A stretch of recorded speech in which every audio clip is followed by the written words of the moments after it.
Assalamualaikum warahmatullahi wabarakatuh. Nama saya Ahmad Al Bintang. Mau nanya nih, apakah puasa itu hanya menahan lapar dan haus saja? Saudara pemirsa Jendela Islam DNK TV yang dimuliakan oleh Allah Subhanahu wa taala, ada pertanyaan. Apakah puasa cuma menahan lapar dengan haus saja? Kalau dari segi bahasa, Ibnu Rus telah menegaskan ternyata memang puasa intinya tidak makan dan tidak minum dan menjaga sesuatu yang membatalkan. Namun demikian dalam hadis Nabi pun dinyatakan ternyata bukan hanya menahan lapar, kemudian menahan haus dan segala sesuatu yang membatalkan, tapi juga harapannya lisan kita, perbuatan kita haruslah kita jaga agar puasa kita tidak menjadi sia-sia sehingga beroleh ajrun minallah. Apa sebabnya? As-shaimu li, orang yang berpuasa. Dalam hadis kursi Allah menegaskan puasa itu untukku, wa ana ajzibi, dan saya yang mengganjarkannya. Sehingga dengan demikian jelas puasa sia-sia kiranya kalau cuma tidak makan, tidak minum. Kalau kita bekerja pasti berharap mendapatkan gajian. Apa yang terjadi? Hadirin para pemirsa yang dimuliakan oleh Allah Subhanahu wa taala. Ternyata orang yang bekerja sudah capek-capek, P6 pergi pagi, pulang petang, penghasilan pas-pasan sehingga tidak mendapatkan gaji. Bukankah kita beroleh sia-sia? Demikian halnya dengan orang yang berpuasa yang tidak mendapatkan ajrun minallah, yang puasanya menjadi sia-sia. Karena kenapa? Puasanya cuma tidak makan dan tidak minum saja, tapi yang membatalkan termasuk lisannya, perbuatannya belum sesuai dengan yang diperintahkan oleh Allah. Na'udzubillah min dzalik.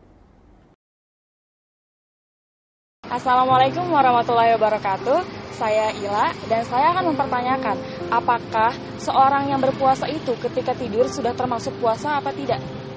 Baik para pemirsa Jendela Islam DNK TV yang dimuliakan oleh Allah, ada pertanyaan yang kedua. Apakah orang yang berpuasa kemudian tidur dinilai ibadah? Walaupun dinyatakan dalam hadis naumus shaim ibadah, puasanya orang yang tidur dia berpuasa dinyatakan itu adalah ibadah. Namun dengan demikian sebetulnya apa pesannya? Pesannya yang diinginkan sebetulnya bukan kita dalam beribadah, dalam berpuasa harus tidur terus. Kalau tidur terus bayangkan dari subuh tidur, habis subuh tidur, kemudian zuhur bangun, tidur lagi, asar, tidur lagi, maghrib tidur aja terus lagi, gak usah puasa, meninggal dunia jadinya. Jadi yang perlu diingatkan, naumus shaim ibadah, sebetulnya dibanding dia tidak menjaga lisannya, tidak menjaga perbuatannya, tidak menjaga tadi sesuatu yang membatalkan, bisa mengurangi ibadahnya, maka boleh jadi lebih baik tidur, tapi tidur yang tentunya tidak tidur non-stop, tidak ada aktivitas. Apa sebabnya? Bukankah dalam sejarah dinyatakan orang yang berpuasa itu mereka berprestasi? Bukankah Indonesia merdeka tahun 45, 17 Agustus tahun 45 terjadi ketika umat Islam sedang berpuasa, sehingga puasa tidak boleh bermalas-malasan. Bahkan Konstantinopel pun merdeka dilakukan luar biasa, itu pun di bulan Ramadan. Dan banyak prestasi para ulama mereka menulis, menyelesaikan kitab-kitabnya pun ketika mereka berpuasa. Bahkan ketika ada yang bertanya kepada Al-Imam As-Syafi'i ketika menulis kitab, sampai kitabnya kitab Ar-Risalah dan lain sebagainya. Bahkan yang menarik, usia 15 tahun sudah membuat buku, membuat kitab. Apa rahasianya? Karena berpuasa. Bahkan orang barat meneliti orang yang berpuasa ternyata prestasinya luar biasa bagus, bahkan nilainya baik. Diuji coba siswa yang tidak berpuasa sama yang berpuasa, apa yang terjadi? Yang tidak berpuasa nilainya rata-rata 6 ke bawah, tapi siswa yang berpuasa nilainya rata-rata di atas 7 sampai excellent, sampai 9, bahkan sampai 10. Semoga ada manfaatnya buat kita.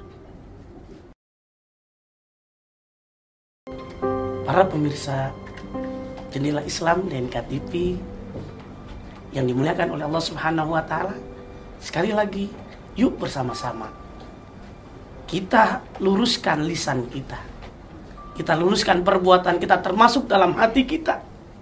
Karena menurut Al-Imam Al-Ghazali, puasa yang paling baik bukan hanya puasa orang yang menjaga tidak makan, tidak minum saja, tapi yang berikutnya panca inderanya, lisannya, tangannya, hatinya.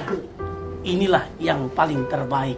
Sehingga mudah-mudahan ketika kita berpuasa mendapatkan pahala di sisi Allah Subhanahu wa Ta'ala, sehingga amalan kita mudah-mudahan sesuai dengan tujuan dari puasa. La'allakum tattaqun, agar kamu bertakwa. Yang kedua, la'allakum tashkurun, agar kamu bersyukur. Bersyukur ada 3, bil qalbi, bil lisan, bil jawari. Bil qalbi, dalam hati kita, kita merasa bersyukur dengan pelajaran berpuasa. Ternyata luar biasa, kita bisa mendapatkan nikmat dari Allah. Kalau kita ingin tahu orang mudah bersyukur, lihatlah orang yang berpuasa. Saat dia mau berbuka, mau makan, mau minum, pas saat iftar, luar biasa senengnya. Nikmat, walaupun satu teguk, walaupun satu suap yang dia makannya, terasa ucapannya adalah alhamdulillah, bil qalbi, bil lisan, bil jawari, dengan amal-amal kebaikan, dengan infak, dengan sedekah.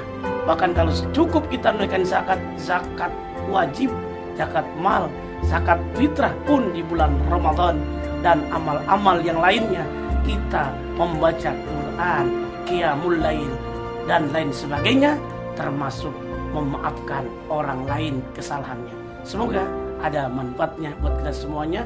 Wassalamualaikum warahmatullahi wabarakatuh.